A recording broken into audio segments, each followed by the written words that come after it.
Salam sejahtera, bertemu kembali. Kali ini kita akan sama-sama melihat cerita di sebalik kes Mona Fendi, misteri rumah Mona Fendi. Tragedi pembunuhan ngeri bekas ahli Dewan Undangan Negeri Adun Batu Talam, Datuk Idros alias Muhammad Mazlan Idris pada Julai 1993 di Uludong pernah menggemparkan negara sehingga mukim di dalam daerah Raub Pahang itu menjadi sebutan orang ramai selama beberapa tahun. Kini selepas lebih 29 tahun berlalu, lokasi pembunuhan yaitu rumah separuh siap di dalam kebun di kampung Pamadong masih lagi wujud, namun ia dipenuhi belukar. Suasana sunyi dan agak jauh dari laluan orang menjadikan tempat ini seperti diselubungi dengan misteri tersendiri. Kunjungan penulis dan juru gambar pada waktu siang sudah membangkitkan rasa seram dan meremang bulu roma. Tidak dapat dibayangkan kalau berada dalam rumah itu pada waktu malam atau tengah malam. Mayat Mazlan yang dikerat 18 bahagian dijumpai tertanam dalam lubang sedalam kira-kira 1,8 meter di satu bahagian rumah itu dan permukaannya disimen. Penduduk asal Uludong, Zulkopli Kudin 62 atau lebih mesra dipanggil Pak Tua, bersetuju membawa penulis meninjau tapak rumah separuh siap itu yang pernah menjadi kediaman sementara kepada pasangan Bomo Muhammad Afandi Abdul Rahman dan istrinya Mazda Ismail alias Mona Fendi serta pembantu mereka Juraimi Husin. Pak Tua yang pernah bertugas di Majlis Daerah Raub kini menternak ikan kelah di kampung Pamarawas berhampiran kampung Pamadong. Memberitahu penulis, dulunya rumah itu boleh dilihat dengan jelas dari tepi jalan saja. Tapi kini persekitarannya ditumbuhi belukar dan penulis dibawa Pak Tua ke lokasi pembunuhan berprofil tinggi itu menerusi jalan belakang berhampiran tebing curam Sungai Dong. Jam menunjukkan tepat 12.15 tengah hari apabila Pak Tua yang menunggang motosikal tiba di lokasi seperti dijanjikan. Beliau membawa penulis dan juru gambar meredam belukar menuju ke tapak rumah separuh siap itu. Selepas 10 menit berjalan kaki, lokasi pembunuhan Mazlan berada betul-betul di hadapan mata kami. Jantung berdegup kencang, berderau darah, namun Pak Tua memberi keyakinan pada kami tiada apa-apa akan berlaku. Persekitarannya sangat sunyi, hanya kedengaran suara cengkerik walaupun pada siang hari. Rumah yang nampak seperti sudah dirobohkan pada beberapa bahagian itu dipenuhi dengan belukar, bahkan sebatang pokok besar tumbuh di bahagian dapur manakala akarnya menyusuri dinding rumah. Dulu rumah ini menjadi tumpuan kegiatan kurapan. Justru ia dirobohkan supaya ia tidak boleh didiami. Tapi inilah tapak lokasi pembunuhan arwah Mazlan, kata Pak Tua pada awal perbualan kami. Pak Tua menunjukkan kepada penulis terowong rahsia bersambung dengan lubang di bawah rumah berkenaan yang menjadi tempat mayat Mazlan ditanam. Jelasnya, lubang berkenaan asalnya digali sebagai laluan rahsia kepada pasangan Bomo itu untuk masuk ke dalam rumah. Tapi apabila Mazlan dibunuh, mayatnya ditanam di dalam lubang berkenaan. Pak Tua juga menunjukkan kepada penulis bekas besar seperti tangki air yang tidak digunakan dijadikan tempat mayat Mazlan disembunyikan sebelum ditanam di dalam lubang berkenaan dan permukaannya disimin. Saya dipahamkan banyak kesan percikan darah ditemui di satu bagian rumah ini. Polis menggali lubang, dipercayai lokasi mayat Mazlan ditanam dan menemui 18 bagian anggota badannya yang dikerat. Pada malam kejadian, saya baru balik menjala ikan di Sungai Dong berhampiran rumah berkenaan. Sebaik saja saya melintas di depan rumah itu, saya terpandang kelibat Mona Fendi. Beliau berdiri di muka pintu rumah separuh siap ini. Keesokan harinya, saya dapat tahu pada malam kejadian, sepasukan polis dari Kuala Lumpur diketuai Tan Sri Zaman Khan menemui mayat Mazlan ditanam di dalam lubang ini selepas arwah dilaporkan hilang selama beberapa hari. cerita Pak Tua yang masih kuat kudratnya walaupun semakin dia mama usia. Pak Tua juga membawa kami meninjau beberapa bagian lain di dalam rumah itu, termasuk bilik tidur Mona dan suaminya. Katanya, sesiapapun tidak dibenarkan masuk ke dalam bilik berkenaan kecuali suami istri itu saja. Terangnya lagi, bilik Juraimi pula terletak di bagian belakang rumah itu bersebelahan dengan dapur. Tambah Pak Tua, 2 minggu sebelum kejadian pembunuhan itu, beliau pernah terserempak dengan Mona di Pekan Uludong berhampiran Sekolah Kebangsaan Uludong, namun mereka tidak sempat berbual. Ketika bertemu Mona, hati kecil saya berbisik ada kejadian buruk akan menimpa Uludong. Tak lama selepas itu, penduduk kampung digemparkan dengan penemuan mayat Maslan di rumah yang didiami Mona Fendi, kata Pak Tua mengakhiri ceritanya.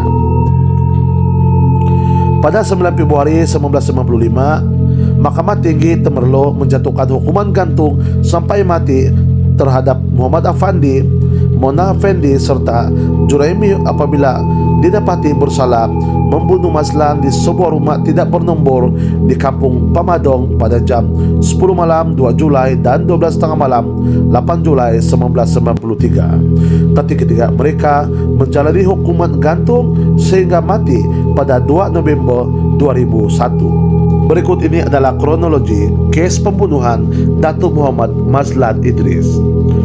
Juraimi adalah tertuduh pertama kes itu, manakala Mona tertuduh ketiga dan Muhammad Afendi tertuduh kedua. Mereka didakwa mengikut Seksyen 302 Kanun Kesiksaan yang dibacakan bersama Seksyen 34 Kanun Sama kerana membunuh Maslan. Mereka didapati bersalah pada 9 Februari 1995 oleh Mahkamah Tinggi Temerloh dan dijatuhi hukuman gantung sampai mati.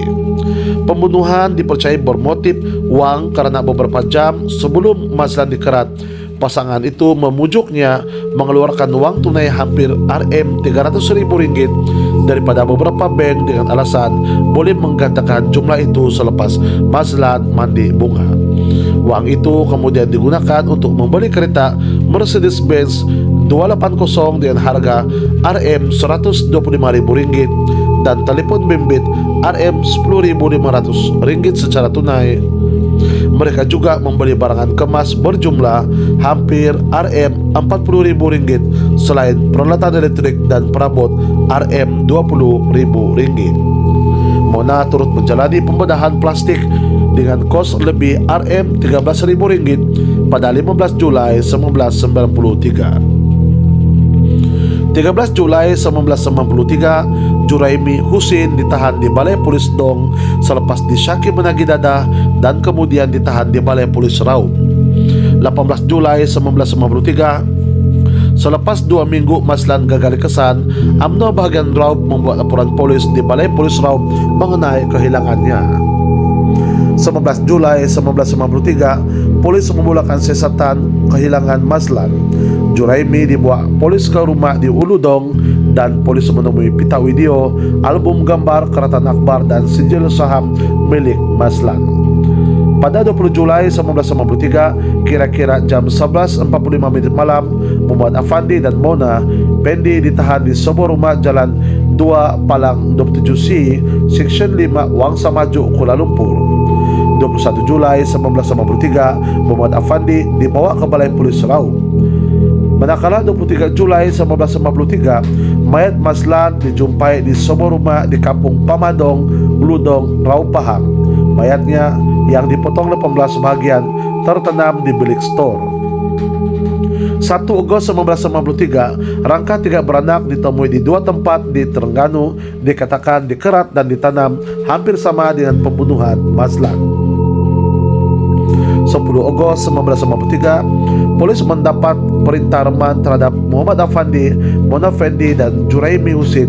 Hingga 16 Ogos, bagi membantu siasatan, polis merubung kes pembunuhan seorang wanita Fatimah Muhammad 32. 15 Ogos 1993, polis menjumpai beberapa anggota manusia yang ditanam di kawasan bekas rumah yang pernah didiami pasangan Bomo, Muhammad Afandi dan Mona Fendi di Kampung Nelayan Teluk Gong, Klang.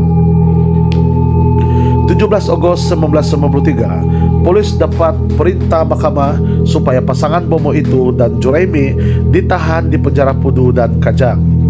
26 Oktober 1953, siasatan awal kes pembunuhan Mazlan bermula di Mahkamah Magistrate Raub.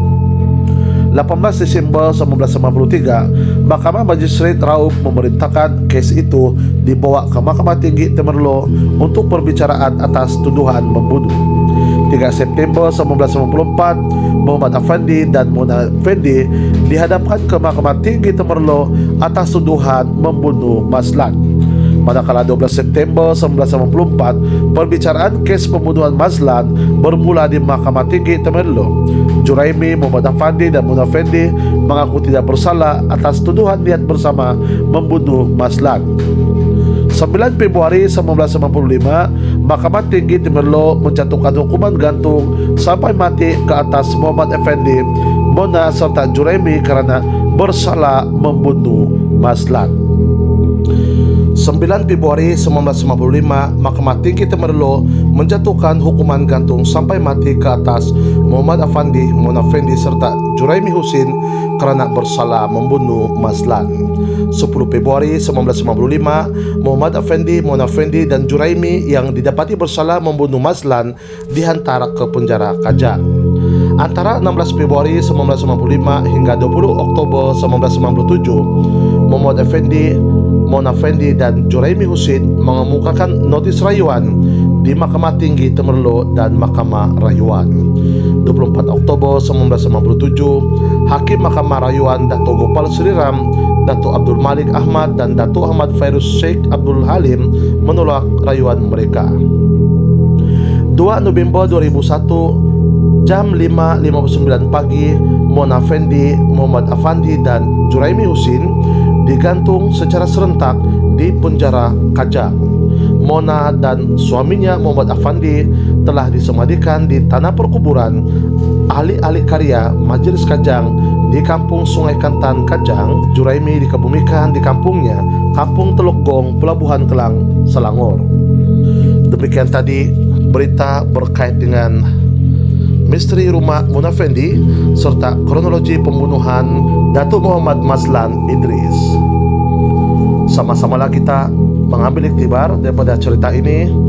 Semoga kejadian sebegini tidak akan berulang kembali.